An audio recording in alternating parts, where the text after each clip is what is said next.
Mon Dieu, accorde-moi le courage de changer les choses que je peux changer.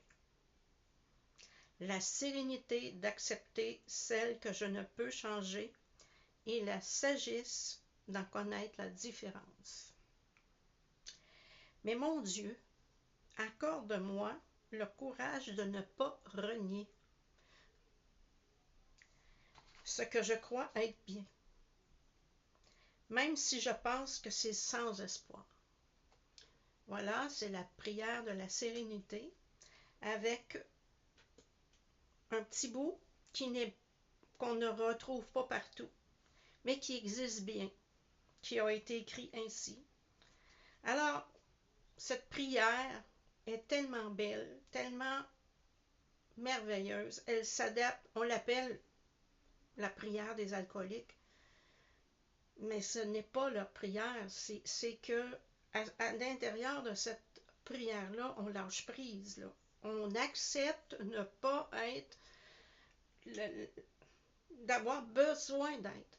En fait, c'est ça, de ne pas être de ne pas s'imaginer être assez fort là, pour tout régler ça tout seul. On a besoin d'aide. Et ça, c'est dans tous les domaines de nos vies, puisque, bon, à chaque fois qu'on est face à un problème, on s'attarde au problème, on cherche des solutions avec notre mental, on ne pense pas avec le cœur et on ne trouve pas les solutions. C'est sûr, on va faire encore plus de folie, plus d'erreurs, parce qu'on n'écoute pas notre cœur. Quand cette prière-là s'adresse à Dieu, s'adresse à nous, à notre déité aussi, c'est la façon de lâcher prise et d'accepter.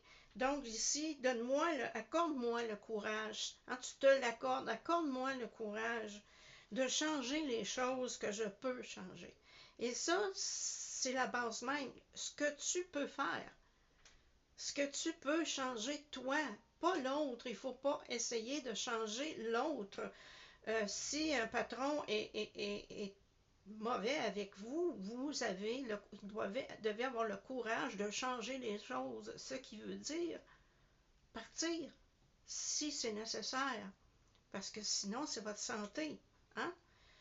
Parfois on a peur de partir, peu importe la raison, peu importe de où, peu importe le soit un travail, un couple, une situation, peu importe.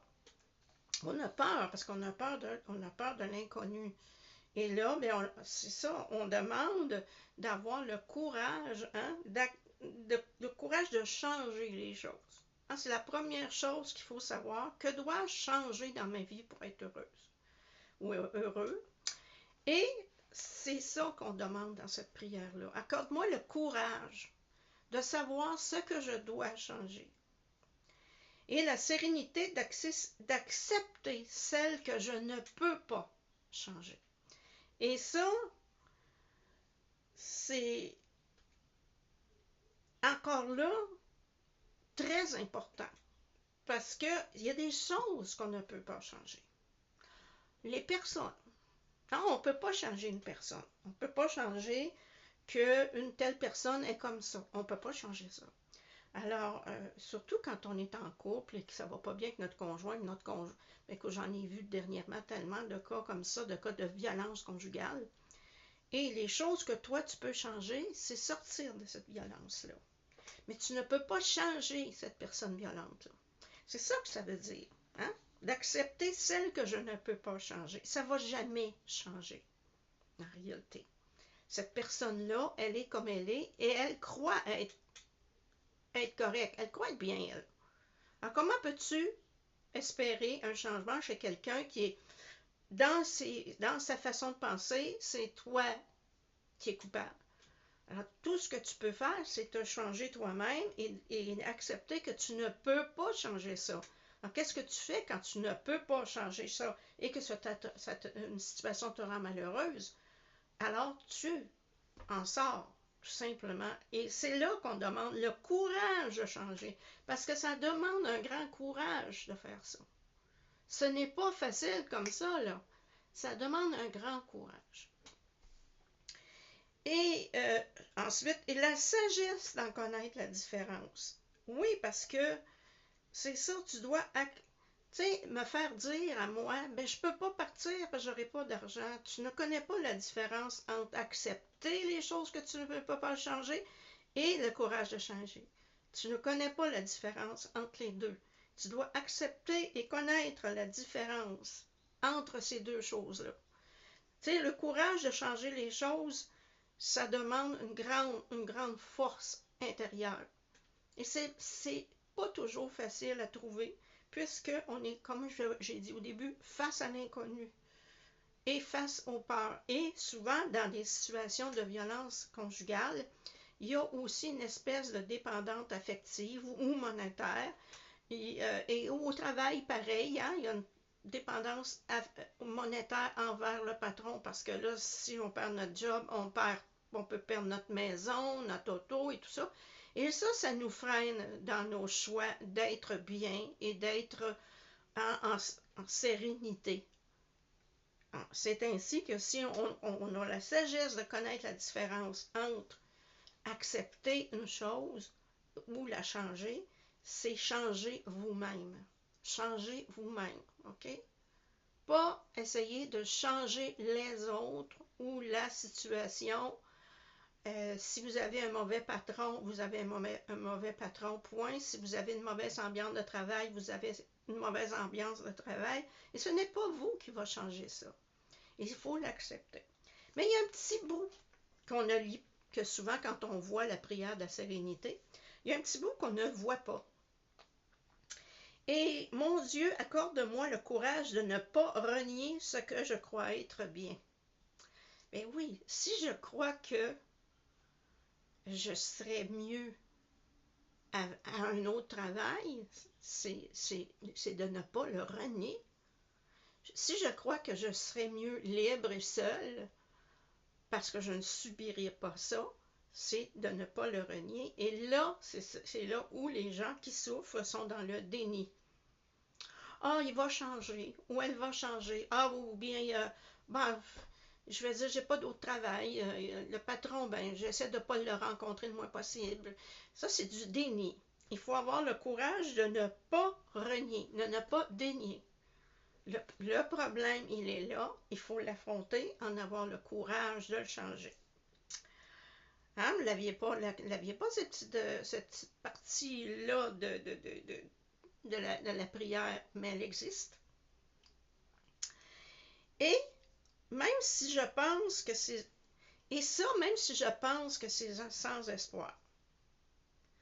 C'est-à-dire que parfois, si vous pensez que c'est sans espoir, dans le fond, pour vous, c'est pas vrai. Pas vrai? C'est pas sans espoir. Vous pensez que c'est sans espoir, hein? Je sais. Toi, là, en ce moment qui m'écoute, tu vis une situation qui te rend pas heureuse. Je sais pas où, je sais pas dans quoi, mais il y a quelque chose qui te rend pas heureuse. Si je dis heureuse, c'est pour heureux aussi, là. Parce que l'âme est féminine. Mais, puis tu penses qu'il n'y a pas d'espoir. Tu es sûr que tu penses qu'il n'y a pas d'espoir. Tu es sûr parce que tu dis, non, ça ne changera jamais. Je peux rien faire, là. Je n'ai pas les moyens financiers de faire ça. Je ne suis pas capable. Il y en a des raisons. Mais il faut sortir de là. Il faut sortir du déni. Il faut sortir de la peur d'agir. Et l'espoir que les ou la personne change, c'est un espoir vain qui vous vide de votre énergie. Personne ne va changer pour vous. Personne. Il n'y a que vous qui pouvez vous changer. Que vous. Il n'y a personne d'autre. Il n'y a personne d'autre. Cherchez pas, il n'y en a pas. Alors voilà, je voulais parler de cette prière-là parce que elle s'accorde, oui, elle a été publicisée il y a, dans les années 40, je crois, par les AA. Mais cette prière-là existe depuis 2000 ans et plus. 2000 ans, oui. Mais même Salomon avait écrit là-dessus. Donc, c'est avant Jésus. Mais ce que je veux dire, c'est elle a toujours été présente, toujours été là. Mais personne s'y est arrêté, sauf les AA. Pourquoi? Pourquoi les AA se sont arrêtés à cette prière-là? Parce qu'elle est l'exemple même de la sagesse. Tu sais, c'est d'accepter que je suis alcoolique, ou je vis avec un alcoolique. Parce que les Alanons aussi, c'est cette prière-là. Donc, c'est d'accepter le fait. Je vis avec un alcoolique ou je suis alcoolique. J'accepte un fait. À partir du moment où j'accepte le fait que je suis ça, je dois avoir le courage de changer ce que je peux changer. Alors, pour la personne qui est avec quelqu'un comme ça, elle doit accepter de changer les choses qu'elle peut changer. C'est-à-dire, c'est-à-dire d'accepter qu'elle ne peut rien faire pour cette personne-là, elle-même, parce que l'amour ne suffit pas. Même si vous aimez cette personne-là, votre amour ne le fera pas changer. Voilà. Ça, c'est dur à accepter, mais c'est ça. Alors, accepter les choses que je peux changer, c'est moi, penser à moi. Ce que je peux changer, c'est de penser à moi. Et si il le faut, pendant le cheminement, que tu t'éloignes, tu le fais. Si c'est une chose que toi, tu peux changer, mais c'est en fait ce que tu dois changer. C'est ta réaction face à l'addiction de l'autre. Il faut que tu t'en détaches, il faut que tu lâches prise. Il ne faut pas que tu y mettes aucune énergie. Il ne faut même pas que tu imagines pouvoir aider cette personne-là parce qu'elle seule peut décider. Donc, le courage de changer les choses que je peux changer, c'est changer toi-même. Plus tu vas changer, plus tu vas avoir le changement autour de toi. Et peu importe la situation, là, je parle d'alcoolisme parce que c'est eux autres qui ont publicisé cette prière-là, mais tu peux l'avoir pour tout, peu importe peu importe où tu vas la déposer, elle a son effet. Et donne-moi la sérénité d'accepter celle que je peux changer. Alors, celle que je peux changer, c'est moi-même. Hein?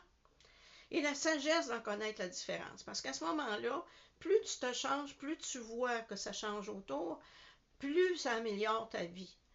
Et souvent, je te dis pas toujours, mais souvent, ça entraîne l'autre à vouloir changer quelque chose dans sa vie quand c'est une personne qui amène un problème dans ta vie, que ce soit conjoint, ami ou peu importe, parent. Le fait que toi, tu changes, tu amènes une espèce d'énergie de changement. Alors, oui, ça peut arriver que des gens te jettent là parce qu'ils sont plus capables de te suivre, parce que toi, tu as atteint un lâcher-prise, une acceptation qui est trop pour ces personnes-là. Alors, ça peut arriver qu'en chemin, il y a des personnes qui s'éloignent de toi. Et comme je dis, accorde-moi, quand je dis accorde-moi, la sagesse de ne pas dénier, c'est de ne dénie pas le problème, ça ne sert à rien. Donc, qu'on soit avec un alcoolique, qu'on soit avec un addictif au jeu, vous savez, des addictions, il y en a en veux-tu, en v'là, le jeu, la drogue, le sexe, la nourriture, il y en a, en voulez-vous? On va en sortir des addictions. Parfois, les gens dénient. Non, je suis pas. Mais non, je suis pas addictif au jeu, là, voyons. Je joue une fois de temps en temps. Non, à tous les semaines, tu achètes des billets de loterie, tu dépenses quand même assez pour dire que peut-être que tu as coupé sur l'épicerie. Et tu vas me dire que c'est pas une addiction? Non, il y en a partout des addictions. Et ça, comme je vous dis, les addictions, on ne les voit pas toujours, on ne les reconnaît pas toujours, on est souvent dans le déni. Souvent dans le déni. Ah, moi, non, moi, j'ai rien, j'ai pas une addiction à rien. Et pourtant, tu dépenses ton argent à acheter des billets de loterie à 50, 60 pièces, même 100 $ par mois. C'est pas une addiction, ça? Moi, je crois que oui. Je crois que oui. Et la drogue, c'est la même chose. Il y en a qui vont en prendre juste un peu, là. Juste un peu. Ah, je suis pas addictif. Non, mais regarde, c'est parce que si t'en as besoin, t'es addictif. C'est ça la différence. La voilà la différence. Ah, je suis tannante aujourd'hui, mais c'est ça, c'est quelque chose que je veux parler parce que j'en vois tout le tour, j'en vois partout, j'en vois tout le tour, j'en ai vu. Addictif à la voyance. Ouais. Addictif, oh, écoutez, au chocolat. Ben oui, ça existe une addiction au chocolat. Quand tu vois du chocolat, là, puis que tu peux plus en manger pour X raisons, puis que tu vois du chocolat, puis ça vient te chercher en dedans, là, pense-y, il y avait une addiction. Ça fait que j'ai pris les 12 étapes, puis je les ai réécrits à notre façon de voir aussi en 2024, parce que vous allez peut-être vous reconnaître là-dedans.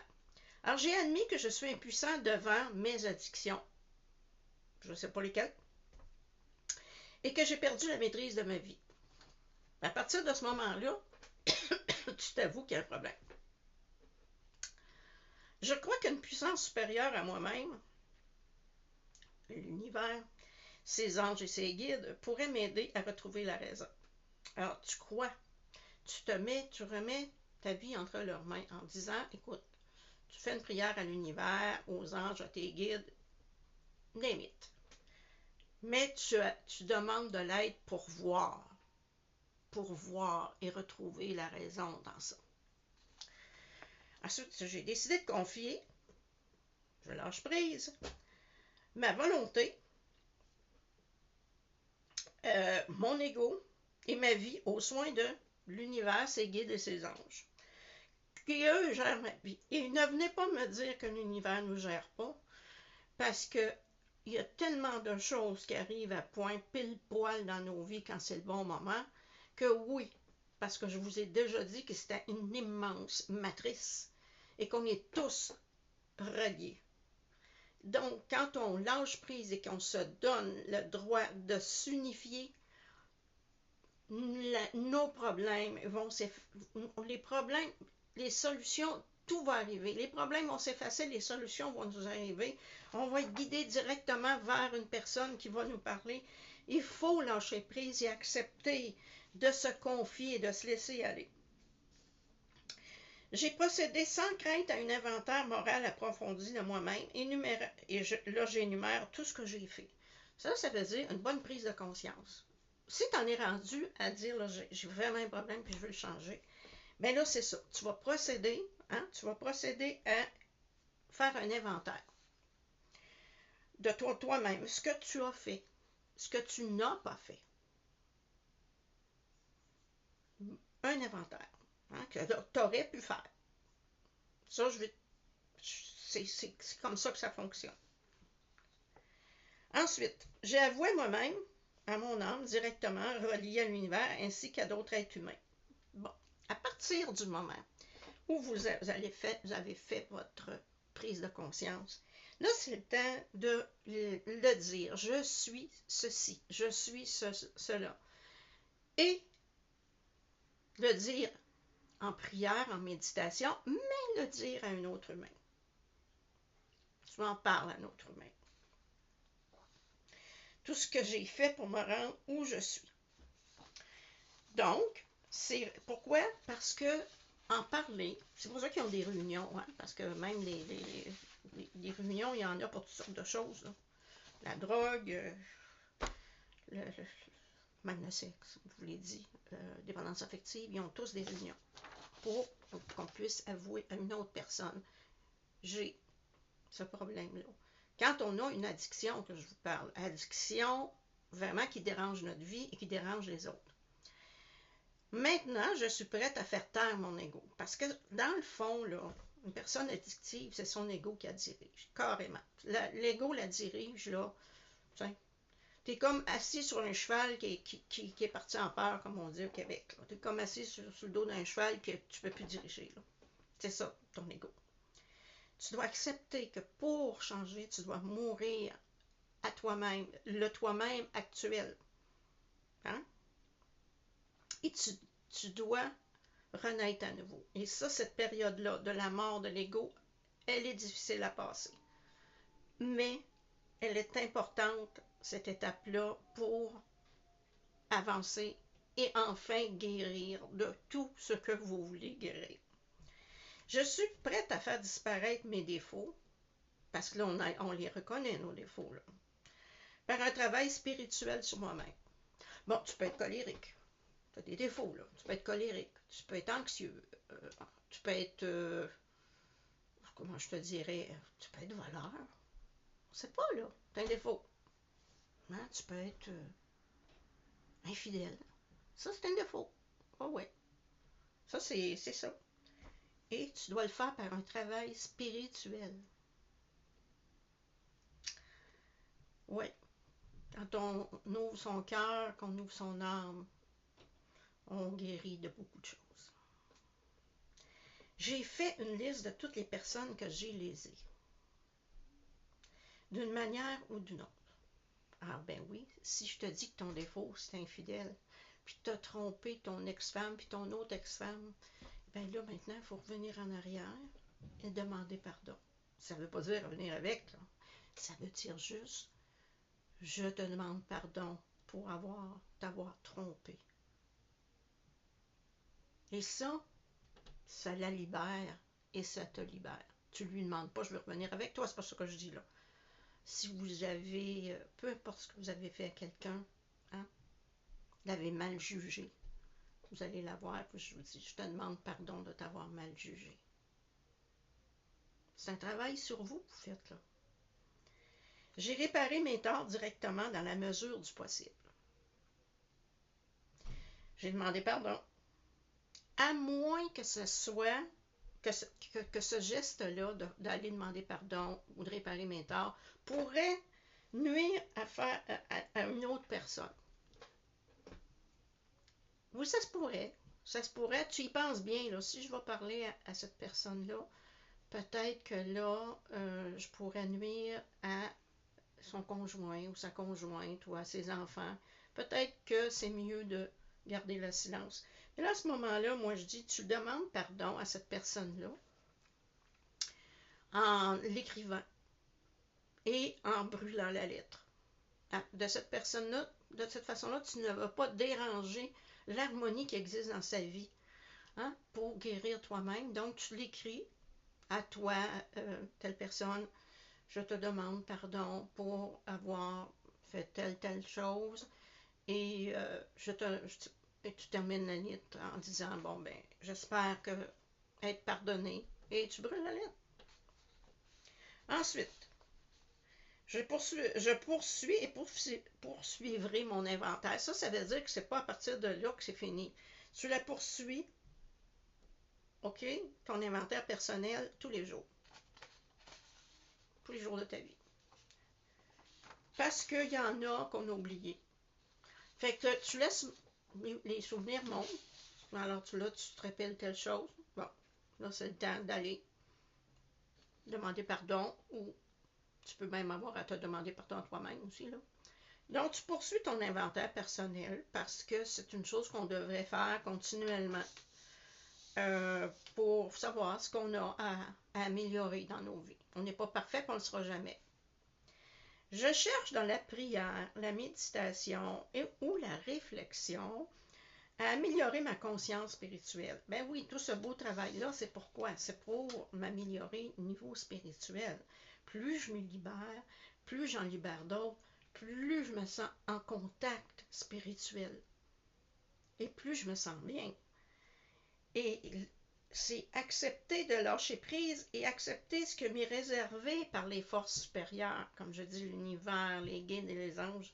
On lâche prise là-dessus et on accepte ce qui nous est réservé. Et quand on accepte ce qui nous est réservé, hein, quand on est conscient, qu'on est en relation, qu'on est relié, vous recevez tous les jours des beaux cadeaux. Hein? Parce que les laissez, vous laissez toutes ces énergies-là, hein, s'occuper de votre âme. Et les messages, ça rentre comme une lettre à la poste, là, parce que vous avez lâché l'ego. Lâchez l'ego, lâchez l'ego et lâchez l'ego. Et plus vous allez être en connexion avec du cœur, hein, avec votre âme, avec les autres, avec l'univers, mieux ce sera. Vous allez voir que c'est incroyable le nombre de choses qui nous arrivent et on se dit, mais comment ça se fait que ça m'arrive? Mais ça se fait parce que tu es en train de changer. Ça se fait parce que tu as pris conscience. Ça se fait parce que tu as accepté et tu as lâché prise et tu as accepté que vienne à toi ce qui t'est dû, ce qui est dû, oui, ce qui est ta destinée. Maintenant que je connais l'éveil spirituel, à présent que je suis prêt à transmettre ce message, je suis prête à transmettre ce message à d'autres personnes aux prises avec un problème, une addiction, un ego gros comme ça. Mais maintenant que je fais un réveil spirituel, je suis prête à aider d'autres personnes. Et comme je parlais d'addiction, parce que c'est vraiment, c'est les 12 étapes des alcooliques, les 12 étapes peuvent être établies pour d'autres addictions carrément, là. Comme je vous dis, drogue et tout ça. Alors maintenant, connaissant le réveil spirituel, je suis prêt à transmettre ce message à d'autres personnes aux prises avec une addiction. Quand je vois quelqu'un, je lui offre un café, puis je dis, ça te tenterait-tu d'en parler? Ça, c'est primordial si vous avez vécu une addiction. Mais même si vous ne l'avez pas vécu, que vous l'avez vécu à travers une autre personne, que vous avez, ou que vous êtes tout simplement, que vous travaillez dans le domaine, ben arrêtez-vous.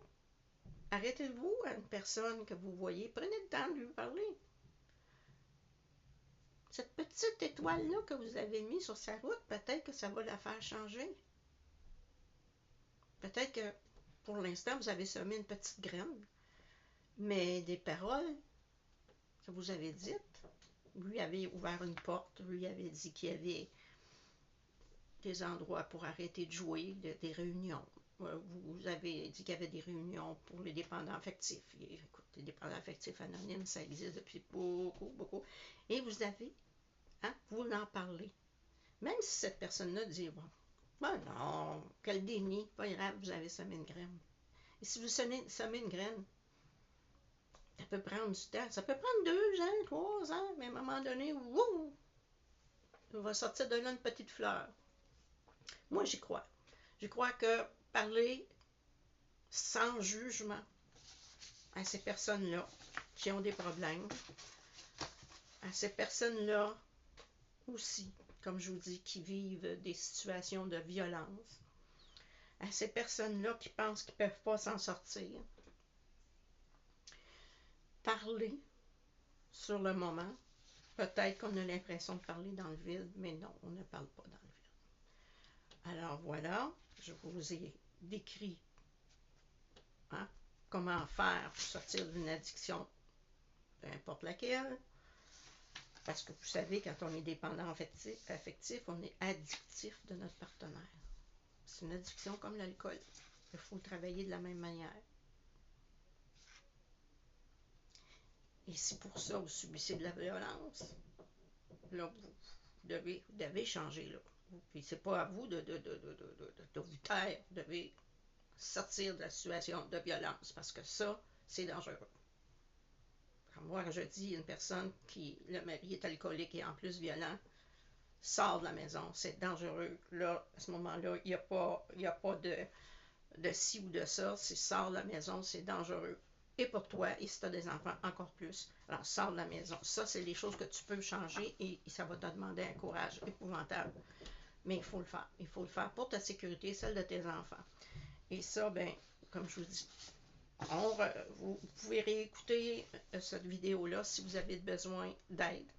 si vous avez besoin de support pour avancer, pour faire en sorte que vous ne subisserez ce matin, là, j'ai la langue qui fourche, que ce que vous subissez, vous devez le changer.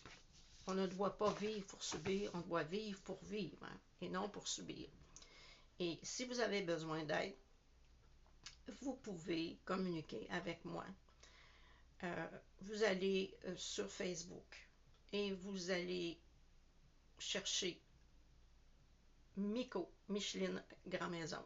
Ben, GM. Ou Grand Maison. Oui, Grand Maison. Non, c'est pas GM, c'est mon adresse. Et